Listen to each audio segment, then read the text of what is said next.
on our cafe series, making a beautiful fruit smoothie today that looks just a little bit special. Now let me show you today how easy this is, and it serves 7, so it's actually quite a large serve as well, perfect for entertaining if you've got people over.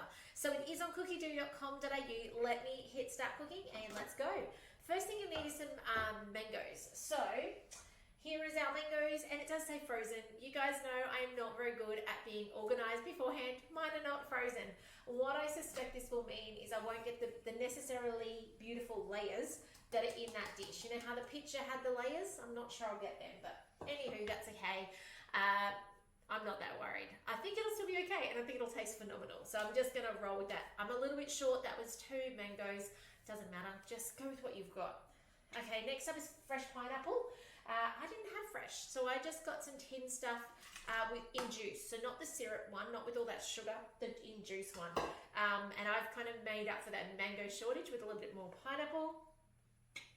And 4 passion fruits. I've actually got 2, but they were very, very, very big ones. Talking about pineapples, I've recently learned from a pineapple farmer that you actually should be picking and eating your pineapples while they still have green on them. I've always waited till they're like bright yellow, and apparently no, they are sweetest and less acidy when they actually are still slightly green. How cool is that? So we're eating them wrong apparently. All right, next up, insert the lid, and we're going to blitz this down. So it does have a 1.5 minute blitz, so I'll return after that 1.5 minutes on speed 10 for those of you cooking along with me. I'll come back and we'll do this next step together. See you shortly. Okay, it's just finished, it's whipping. I'd love to know as you're watching along, do you have a favourite recipe you make for a smoothie in your Thermomix or your thermocooker? Do put that in the chat if you do, I'd love to know about it. But look at that, that is beautiful. I would think that if you've got the frozen mango, you'd find it looks a bit more like a sorbet kind of style thing. But anyway, working with what we've got. So we're going to put this now into, it says 7 glasses. I've got a large one for hubby and I, and the kids are getting small ones. I'm sure they're going to complain, but that's okay. And we just want to half fill them, okay? Because we want to have the capacity to put the other one on top. Now, they are meant to go in the freezer at this point in time while you make the next part.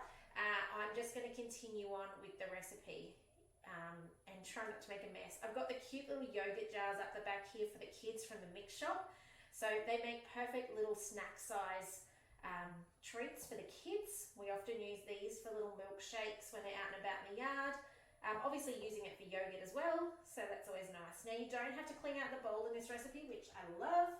Those of you who have been watching along for a while, you know I love any recipe where there's no requirement to clean it out in between. So this is one of those recipes, which is fantastic.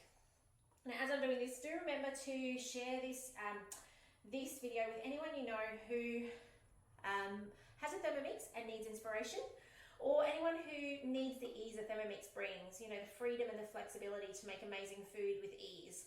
I hope through this cafe series, you're seeing how you can save money with the Thermomix on the bench. You know, you don't have to go out and meet a friend. You can say, hey, come on over, or let's meet at a park, and you can take amazing food with you. You know, at the moment it's perfect weather for going to the park. I know I'm rugged up today, it's a bit overcast and windy, but any other day it's been beautiful to be going to a park and catching up with a friend. So there we go, they are now in, ready to go. And I'm just gonna, don't forget your little bit that's on the lid. So put that in as well.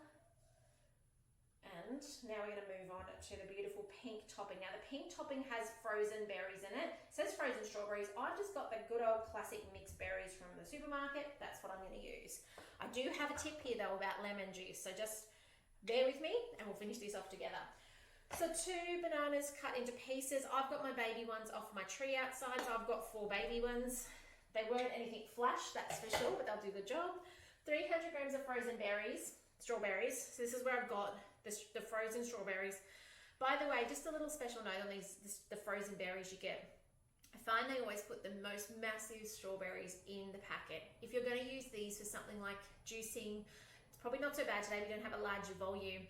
But the other thing is like your sorbets and your fruity dreams, you want to cut them in half with a knife. Otherwise what you find is these lovely little berries get blitzed up super easy, and at the end you still end up with a few chunks of the large strawberries because they're just so frozen inside. Okay, so just a little tip there. Now you might notice, I'll just pour this in. Ooh, don't knock that over. You might notice here I've got a round of lemon.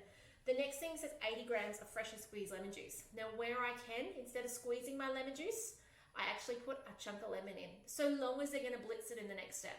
Okay, so check out the next step.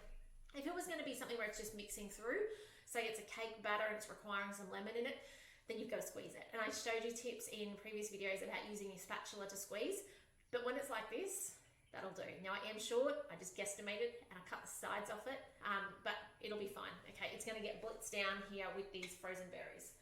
So on with our lid, and let's finish this off with a 1.5 minute speed 10 blitz again, and I'll return shortly and I'll show you how to assemble these yummy things. Okay, so a total of 3 minutes and our smoothie is complete, and it's even gonna hopefully look a bit spectacular. Look at that color, oh my goodness. I love that. I love the amazing food we can pull out of our Thermomix. So I'm just gonna drop this in to here. See if it holds its form. It does, that's exciting. That's what I was hoping, that it would kind of stay in 2 separate layers like the pretty picture. So in this goes. Just trying not to get it up the sides of the glass for the sake of being fancy.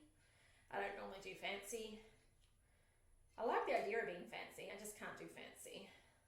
I'm usually in too much of a hurry to get things done. All right, get that bit off. Alrighty, let's pour some of this in, and I reckon it's gonna look just like the picture, which I'm super excited about. Pour bananas and the strawberry mixture on top of the mango pineapple mixture and serve immediately. All right, let's get this out. So what I'm impressed about with this recipe so far as well is it actually doesn't seem to have like that much quantity. When I think 7 smoothies, I think of a lot. So I reckon actually, just a little side note, that you'd actually want to be doing, I think, double. If you're actually wanting 7 adult size, I would be doubling this recipe, because I can see here, I'm gonna have to go make up another mix for the kids ones, which is actually fine. I mean, it takes a minute and a half. I walked away, put some dishes in the dishwasher, all that sort of jazz. I've got more frozen berries, so it's no big deal to whip up another bit of topping. Admittedly, my 2 front cups here are 300 ml cups, so that is a fair, it's a decent size, but I don't know, I like to be generous. So maybe, I don't know, it depends on your cup size, I suppose, and your glass size. But I will whip up another set of that second set, to be able to put in top of the kids ones, because otherwise they're going to be like, where's my top layer?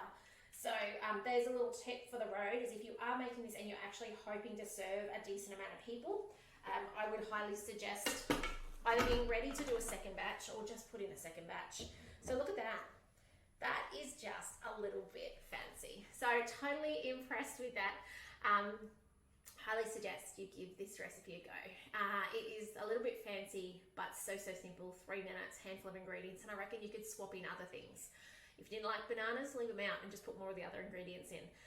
Obviously you saw I didn't even freeze my mango, so you've got that option as well, but totally fancy. And I reckon as well, if you wanted to even step it up like a cafe level even more, a little bit of like nuts on top, so grind up some almonds and pepitas and those sorts of things with maybe some sultanas, and just sprinkle it on the top so it looks like the, I've forgotten the word, but you know those frozen puddings you could buy, acai bowls, or acai bowls, however you pronounce that. You can have it so it looks a little bit fancy on top there as well. So that's it from me today. I hope you have enjoyed learning how to make an amazing fancy smoothie in your Thermomix. I can't wait to see you give this a go, so please give it a go. Let me know what you think. Let me know if you've got any questions along the way, because I'm here to make sure you get the very most out of your Thermomix. And if you don't have a Thermomix on the bench and you've watched along going, what is that and how does it work and how do I get one? Reach out, because if you're in Australia, I'd love to support you to get one and then help you get the very most out of it, which is why I show up to inspire you with so much more of what your Thermomix can do. So otherwise, guys, take care, and I look forward to seeing you in the next video soon. Thanks for joining me today. Bye for now.